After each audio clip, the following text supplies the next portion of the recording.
And the trend as we go through at least the next few days is really quite nice. I'll take a more detailed look at the longer forecast a little later. Kirk, back to you. Looking forward to that, Claire. Thanks. Great weather for the PNE. And Jody Vance is on the sports desk tonight again. Indeed. Well, you know what? You're going to love this, Kirk. We've got some great Canadians doing great things on the world sports stage, from swimming at the Pan Pacific Games to track in Berlin. Really great results for Canadian women there. We'll bring you all of their success stories, plus a surprisingly sudden early retirement for one of our very favorite men of Major League Baseball. The ever-colorful Lou Pinella calls it a career effective immediately. Hear why. It's a heart-wrenching reason, and it is coming up in sports in just a few minutes, so stay with us.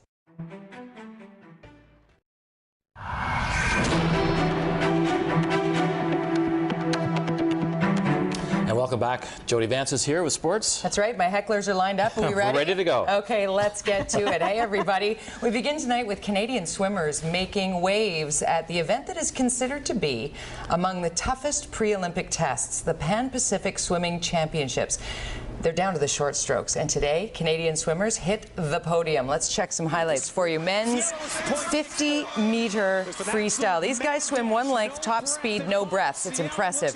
Vancouver's Brent Hayden finishing a solid third in this sprint. A bronze added to Canada's Pan Pac medal haul. In the women's 200-meter breaststroke, the world record holder is Canada's Anna Mae Pierce. She's going up against the American there.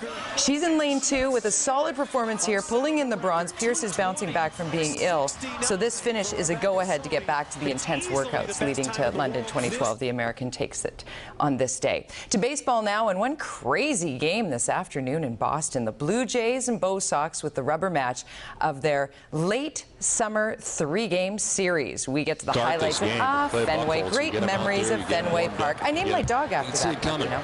Yep, on this day, you may have thought it was June in Vancouver for all the rain, Claire. Hours of delay, then it got crazy. Sean Markham facing Big Papi David Ortiz, and he blasts one over Vernon Wells' head. It's not often you see the big man hit wait for it, a triple. Exactly, and look at his teammates laughing at him as he gets into third base. You don't often see Papi hit a triple.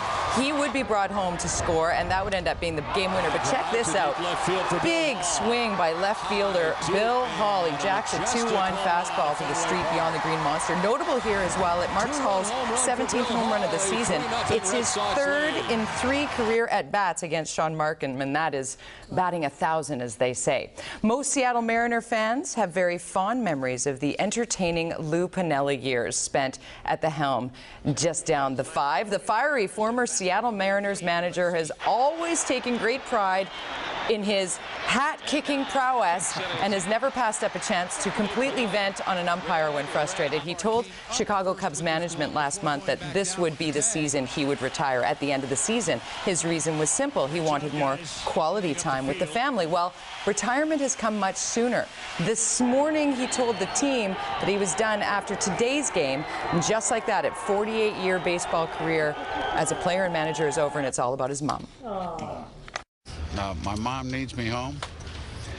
She hasn't gotten any better since I've been here. In fact, she's had a couple other complications, and rather than continue to go home and come back, it's not fair to the team. It's not fair to the players.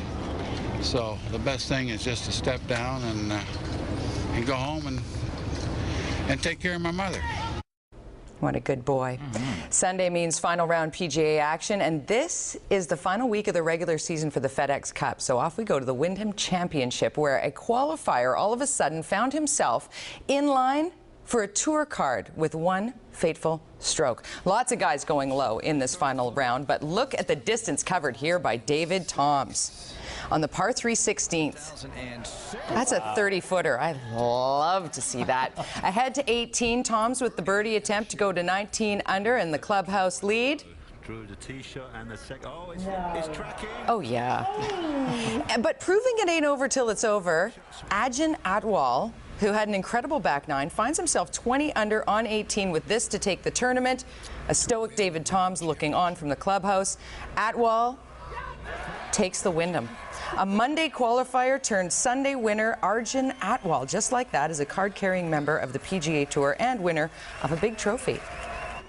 On the 9th. Here's an odd one for you. This from yesterday's third round of the LPGA's Safeway Classic. Julie Inkster, the veteran, she used a weight on her club to stay loose on the 10th tee. An email to the LPGA pointed out that this unusual tool is actually a violation of a tour rule. Yeah, the rule 14-3 states during a stipulated round, the player must not use any artificial device or unusual equipment or use any equipment in an unusual manner, end quote.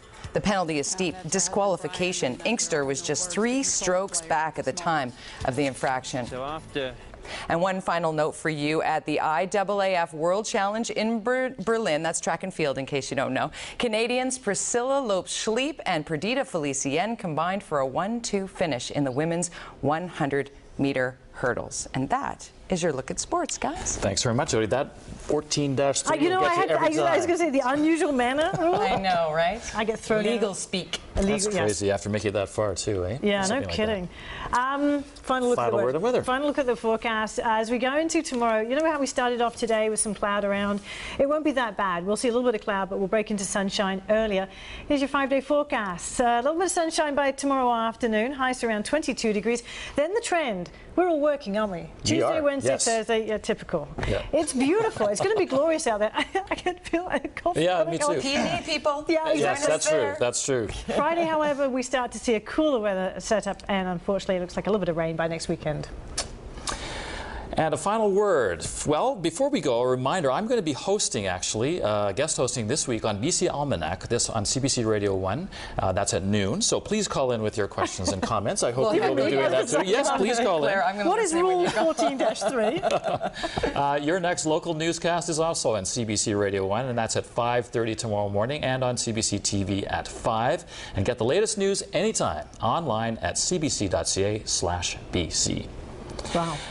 Thanks very much for joining us tonight. Thank you for being here. It was a fun weekend. Yep. See y'all next weekend. All right, take care. Good night. Have a good week. Tomorrow at 5. I'll see you next Working all the weekend. time. You.